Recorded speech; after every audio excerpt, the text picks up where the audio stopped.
আমেরিকার শিক্ষাকর শহরে শ্রমিকদের ন্যায্য দাবি আদায়ের লক্ষ্যে তাদের ন্যায্য শ্রমের ন্যায্য শ্রম এবং ন্যায্য পাওনা আদায়ের লক্ষ্যে তাদের গায়ের গান শুকানোর পূর্বে তাদের পরিশ্রমিক পাওয়ার লক্ষ্যে আন্দোলন হয়েছিল।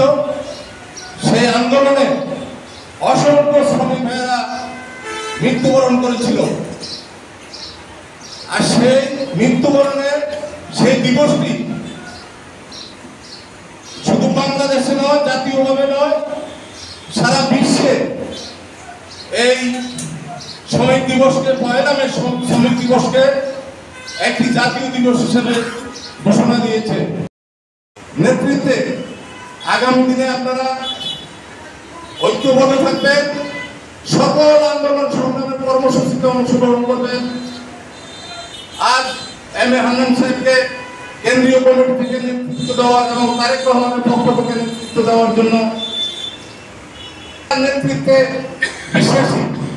আগামী দিনে যদি তারেক রহমানের পক্ষ থেকে বা কেন্দ্রীয় কমিটি থেকে অন্য কাউকে যদি নেতৃত্ব দেওয়ার সেই দায়িত্ব দেয়, আমরা তার নেতৃত্বে ঐক্যবদ্ধ থাকবো। প্রিয় বন্ধুরা,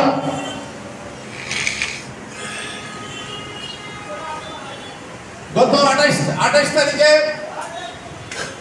চাঁদপুর জেলা বিএনপি একটি সভা হয়েছে। চাঁদপুর জেলার অধীনস্থ 15টি ইউনিট, যেমন 8টি উপজেলা এবং 7টি পৌরসভা রয়েছে চাঁদপুর জেলার অধীনে। সকল ইউনিটের নেতৃবৃন্দকে আহ্বান করে সেদিন আমাদের কেন্দ্রীয় বিএনপি সাংগঠনিক সম্পাদক কুমিল্লা বিভাগীয় অধ্যক্ষ মোহাম্মদ সেলিম ভূঁইয়া সেদিন প্রধান অতিথি হিসেবে উপস্থিত রয়েছেন।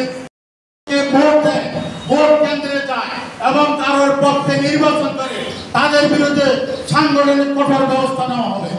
প্রিয় সংগ্রামী সহযোগিতাগণ, আমরা আপনারা আমাদের এই সাধারণ নেতা কর্মী, সাধারণ জনগণকে আপনারা বুঝাবেন, এই সরকার কোনো নিরপেক্ষ নির্বাচন হবে না, কোন নির্বাচনে তারা নিরপেক্ষ করতে পারবে না।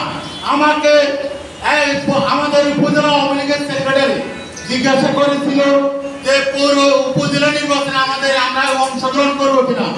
আমি উত্তরে বলে দিয়েছি, ভাই আপনাদের সাথে আমরা মসজিদ নির্বাচন করবো না। যদি মসজিদ কমিটির উপজেলা নির্বাচন তো দূরের কথা, যদি মসজিদ কমিটির নির্বাচন হয় আমরা আপনাদের সাথে মসজিদ কমিটি নির্বাচন করবো না। আমাকে আমার বাসা থেকে, আমার এই ছোট ছোট বাচ্চাদের সামনে থেকে হেলমেট পরিয়ে আমাকে বাসা থেকে নিয়ে গেছে। আমাকে জিজ্ঞাসা করে কি দেশে আমরা বসবাস করি, এই দেশে গণতান্ত্রিক, কিসের গণতন্ত্র, এই দেশে আমরা কোন দেশে বসবাস করি। আমাকে পুলিশ জিজ্ঞাসা করে আপনাকে কোন মামলায় গ্রেফতার দেখাইতে, কি আশ্চর্যের বিষয়। আমাকে কি কারণে গ্রেফতার করেছে, আমাকে বলে আপনাকে কোন মামলায় গ্রেফতার দেখাইতে। প্রিয় সংগ্রামী সহযোগিতাগণ, আমরা এই সরকারের বিরুদ্ধে যত আন্দোলন সংগ্রামে করেছি আপনাদেরকে নিয়ে, আমাদের সব আন্দোলন সংগ্রাম জয় হয়েছে, আমাদের পরাজয় হয়নি। পরাজয় হয়েছে সরকারের। এই দেশে যত নির্বাচনে কোনো 1% ভোটার কোনো নির্বাচনে অংশগ্রহণ করে নাই। আমাদের সকল অঙ্গ সংগঠনের নেতৃবৃন্দ আমাদের করতে হবে।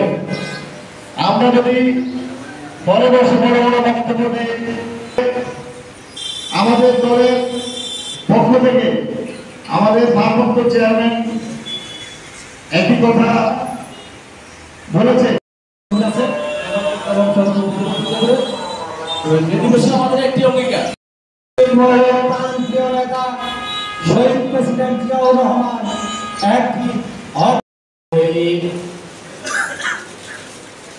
সম্মানিত প্রধান অতিথি